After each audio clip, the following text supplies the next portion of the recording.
தாரும். பாதை தெரியா பேதை நான் உன் பாதம் தே. தந்தை, மகன், தூய ஆவியாரின் பெயராலே ஆமென். மகிழ்ச்சி நிறைந்த உள்ளத்தோடு அன்போடு வரவேற்கிறோம். இந்த தவக்கால சிந்தனைகள்ல இந்த நாளில் நற்செய்தி பகுதி யோவான் 11வது அதிகாரம் 45 முதல் 57 வரை உள்ள இறை வார்த்தைகளை நாம் தியானிக்க அன்போடு அழைக்கிறேன்.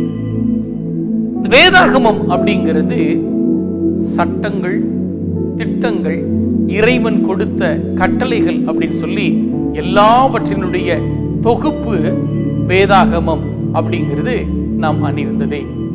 குறிப்பா நம்ம சொல்லணும்னா, இன்றைய சமூகம், இன்றைய சமுதாயம் ஒரு வாழ்க்கையை அனுபவித்து வாழ வேண்டும், கொண்டாடி வாழ வேண்டும் என்று நினைக்கிற சூழ்நிலையில ஆலயத்திற்கு போவது, இறை வார்த்தை வாசிப்பது, ஜெபமாலை சொல்வது போன்ற காரியங்களில் நேரத்தை செலவிடுவதற்கான சூழ்நிலைகள் குறைவு.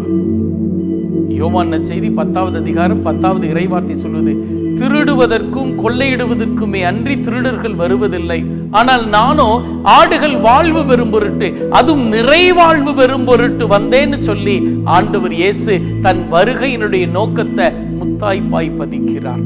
இந்த நாட்களுடைய சட்ட திட்டங்களை நாம் கடைபிடிப்பதற்குரிய சூழ்நிலைகளை நாம் உணர்கிறதில்லை. ஆனா இந்த ஆண்டவருடைய வருகை எதற்காக அப்படிங்கிறத நாம் உணர்ந்து கொள்கிற போது, புரிந்து கொள்கிற போது, நமக்காய் பலியாக்கப்பட்ட செம்மறி இவர், நம்மேல் சுமக்கப்பட வேண்டிய தண்டனையை அவர் ஏற்றுக்கொண்டார், நம் பாவங்களுக்காய் அவர் காயப்பட்டார் அப்படிங்கிறத உணர்த்துகிற உன்னத நிகழ்வாக இந்த நாள் இருக்கிறது. குறிப்பா இன்னைக்கு நற்செய்தியில பார்க்கிறப்ப அந்த இறை வார்த்தை இப்படியே தலைமை சங்கத்தில் கூட்டிக்கொண்டு சொல்லுகிறார்கள், விட்டுவிட்டோம் என்று சொன்னால் இவன் வளர்ந்து விடுவான் என்று சொல்லி இயேசுவின் மீது பொறாமையினால் பேசுகிறார்கள். அப்போது அங்கு தலைமை குருவாக இருந்த கயபா ஆண்டவரால் தூண்டப்பட்டு அவர் சொன்ன வார்த்தைகளை பாருங்க. இனம் முழுவதும் அழிந்து போவதை காட்டிலும் ஒரு மனிதன் மட்டும் மக்களுக்காக இறப்பது நல்லது என்பதை நீங்கள் உணரவில்லையா என்று சொல்லுகிறார்கள். அப்ப இயேசுவுக்கு எப்படிப்பட்ட ஒரு முடிவு இருக்க போகிறது?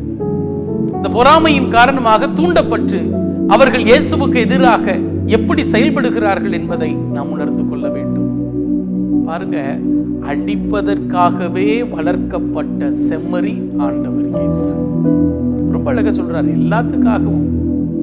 இன்னைக்கு நம்ம ஒரு குட்டி சின்ன இலக்குக்குள்ள நம்ம நினைச்சுக்கிறோம், ஏதோ ஒரு இனத்திற்காக மட்டும் இந்த இயேசு இல்ல. கயப்பா சொல்றது, உலகத்தின் கடைகோடி வரை இருக்கிற எல்லா எல்லைகளில் இருக்கிற மக்களும் மீட்பு பெறுவதற்காக இந்த செம்மறி ஆடு அடிக்கப்பட போகிறது. என்ன பாவம் செஞ்சார்? என்ன தவறு செஞ்சார்? என்ன குற்றம் செஞ்சார்? போன இடங்கள்லாம் நன்மைதான் செஞ்சாரு. அற்புதங்களை செய்தார், அதிசயங்களை செய்தார், மக்களுக்கு சுகப்படுத்தினார், நல்ல வார்த்தைகளை போதித்தார், திருச்சபையின் விழுமியங்களை கற்பித்தார், இறையரசின் லட்சியத்தை விதைத்தார். இதெல்லாம் அவர்களுக்கு எதிராய் இருந்த காரணத்தினால் அவர்கள் இயேசுவுக்கு எதிராய் தூண்டப்பட்டார்கள். இயேசுவை எப்படியாகிலும் கொல்ல வேண்டும் என்று சொல்லி முனைப்போடு காத்திருந்தார்கள். யோவான் 10:10, இந்த நாடுகள் வாழ்வு பெறும் பொருட்டு அறகுறையா இல்லை, ஏப்ப சோப்பையா இல்லை, முழுமையாய் நிறைவையாய் பெற்றுக்கொள்வதன் பொருட்டு தன்னையே முழுவதுமாய் கையளிக்க ஆண்டவர் இங்கு தயாராக இருக்கிறார். அதைத்தான் யோவான் நற்செய்தி 3வது அதிகாரம் 16-17 ரொம்ப அழகா சொல்லுதே, தன் ஒரே பேரான மகனை நமக்காக இழக்கும் பொருட்டு தந்தை கடவுள் தம் ஒரே மகனை தியாகம் செய்தார் அப்படின்னு வாசிக்க கேட்கிறோம்.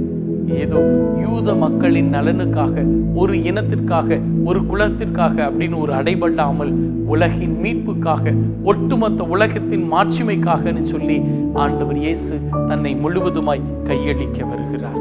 ஆண்டவருடைய பிரசன்னத்துல ஒப்பு கொடுப்போம். ஆண்டவரே, பொறாமையினால் நானும் பல சமயங்களில் தீமைகள் செய்திருக்கிறேன். மற்றவர்கள் நல்லது செய்கிற போது அவர்களை தட்டி கொடுக்கவில்லை என்று சொன்னாலும் அவர்களுக்கு தீங்கு இழைக்காமல் இருப்பதற்குரிய நல்ல மனதை, ஞானத்தை எனக்கு தாங்கன்னு சொல்லி கேட்போம். கயபாவை போல ஆண்டவரே, தீமைக்கு துணை போகாமல் நன்மைக்கு துணை போக இந்த தவக்காலத்தின் இறுதி நாட்களை பண்படுத்துங்க. குருத்தோலை ஞாயிறு நாளைய தினம் விசேஷமாய் ஓசன்னா ஓசன்னா என்று மகிழ்ச்சி நிறைந்த உள்ளத்தோடு அவர்கள் சப்தமிட்டு சென்றது போல ஆண்டவரைக்கு சாதரவாயும் நான் இருக்கிறேன். அதன் பிற்பாடு என் வாழ்க்கை முறைகள் அவருக்கு எதிராய் இருக்கிறது, சங்கடமாய் உள்ளது, உணர்ந்திருக்கிறேன், ஒப்பு கொடுக்கிறேன். ஆண்டவருக்கு பிரமாணிக்கமாய் நானும் ஒரு செம்மறி ஆட்டை போல இதோ ஆடுகள் வாழ்வு பெறும் பொருட்டு, அதுவும் நிறை வாழ்வு பெறும் பொருட்டு என்னையே கையளிக்கிறேன் என்று சொல்லி முழுவதுமாய் ஒப்பு கொடுக்க அர்ப்பணிக்க ஜெபிக்கிறேன். ஜெபம் கேட்டு நடத்தும் ஜீவனுள்ள நல்ல பிதாவே, ஆமேன்.